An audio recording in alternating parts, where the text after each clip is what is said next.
আমরা প্রায় সবাই মাইক্রোসফট এক্সেল ব্যবহার করে থাকি, কিন্তু এক্সেলে এমন কিছু কাজ আছে যা করলে ধরা পড়ে যাবে যে আপনি এটা একজন সম্পূর্ণ গাধা।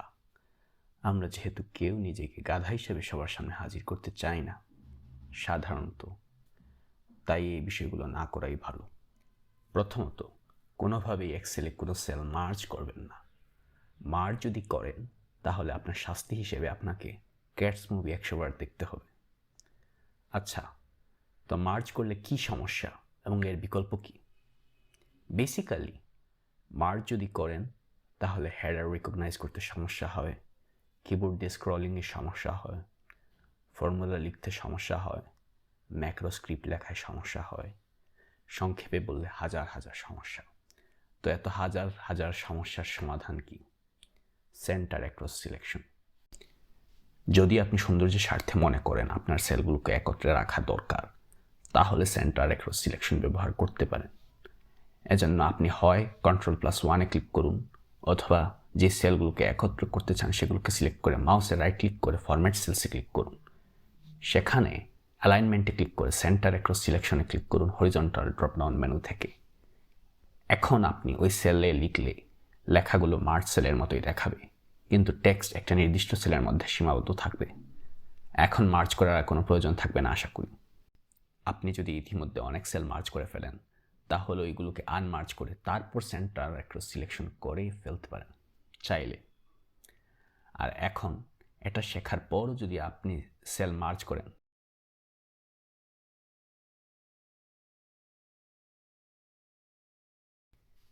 যদি আপনি গুগল শিটস ব্যবহার করে থাকেন, তাহলে এটা করার সুযোগ আপাতত এখন পর্যন্ত নেই। আমি বলবো সেক্ষেত্রে মার্জ না করেই থাকে। শুধুমাত্র স্পেসিফিক কিছু ক্ষেত্রে হয়তো বা মার্জ করতে পারেন, তবে আপাতত আজকে অত ডিপে না যাই। আরেকটা ভুল প্রায় দেখা যায় অনেককে করতে, যেটা হচ্ছে সৌন্দর্যের খাতিরে ড্রাফট ওয়ার্কশিটগুলো সব কিছুকে সেন্টার অ্যালাইনমেন্টে দিয়ে দেয়া। এটা কোনোভাবেই করা উচিত না। ড্রাফট ওয়ার্কশিটগুলো এটা করলে আপনাকে ডিসকভারি চ্যানেলে বিয়ার গ্রিলস চা খায়, আপনারও তাই খাওয়া উচিত।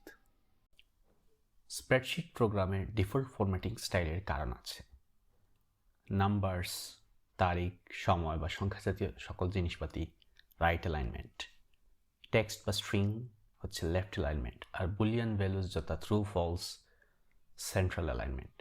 এখন আপনি ভুলবশত 2.3 এর জায়গায় 2.3 লিখলে খুব সহজেই চোখ বুলিয়ে বুঝতে পারবেন যে আপনি ভুল করেছেন, কিন্তু সব কিছু সেন্ট্রাল অ্যালাইনমেন্টে দিয়ে দিলে সেটা সম্ভব হবে না।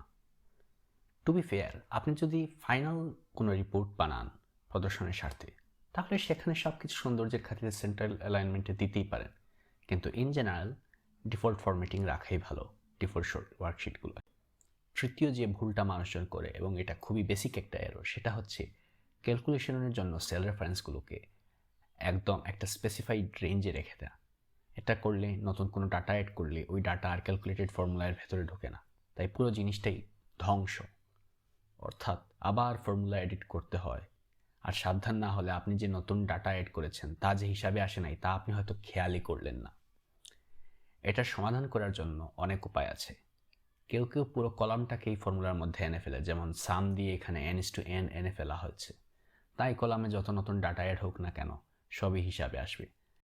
আবার কেউ কেউ একটা হাই লিমিট দিয়ে দেয়, যেমন n5000 বা এরকম করে। এই দুটোই গ্রহণযোগ্য সমাধান, তবে এতে সাধারণত এক্সেলের ম্যাথমেটিক্যাল ইঞ্জিনের বেশি কাজ করতে হয়, তাই হয়তো ফাংশনটি স্লো হয়ে যেতে পারে।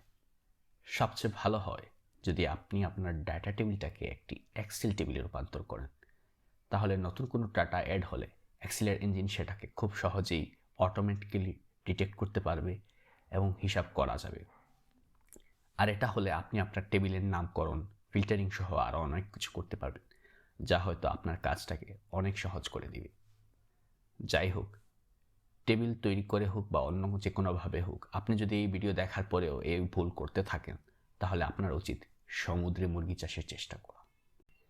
ফাইনাল যে বিষয়টা নিয়ে আমরা কথা বলবো, এটা মূলত ইউজারদের দোষ না, মাইক্রোসফট এক্সেলের ডেভেলপারদের সমস্যা, কিন্তু এটার কারণে হয়তো আপনার জীবনে অনেক ভোগান্তিতে পড়া লাগতে পারে।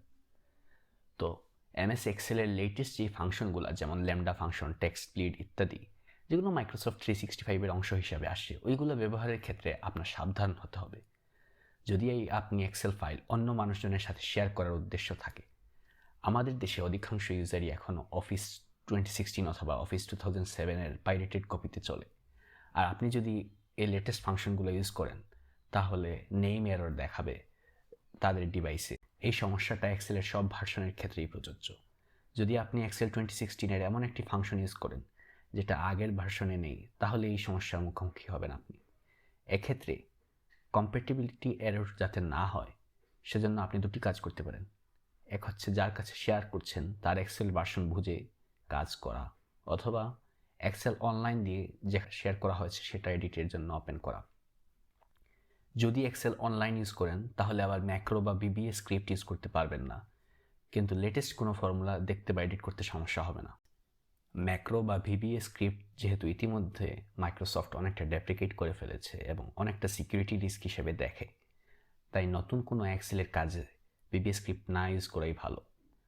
আরেকটা সমাধান হতে পারে এটার জন্য এক্সেল ফাইল ভিউ অনলি হিসাবে ওপেন করা, কিন্তু এডিট করার দরকার পড়লে তখন আপনি আবার বিপদে পড়ে যাবেন। আরেকটা সমাধান হতে পারে গুগল শিটস ইউজ করে কাজ করা। তো এখন গুগল শিটসে কোনো ভার্সন কনফ্লিক্ট হয় না। যাই হোক, এটার আসলে প্রকৃত কোনো সমাধান নেই, তাই আগে থেকেই ডকুমেন্ট কোথায় শেয়ার করা লাগতে পারে, এডিট করা লাগবে কিনা, এসব বুঝে নিজ থেকে ব্যবস্থা নেওয়াই ভালো। আর যদি না নেন, তাহলে পরে যে ভেজালে পড়বেন তার জন্য জাতি দায়ী নয়। আরও অনেক ধরনের বেসিক ভুল নিয়ে কথা বলা যায়, যেমন অ্যাবসোলুট বা মিক্সড রেফারেন্সিং ইউজ না করা, কিবোর্ড শর্টকাটস নিয়ে ইত্যাদি ইত্যাদি অনেক কথা বলা যায়। আজ এই পর্যন্তই।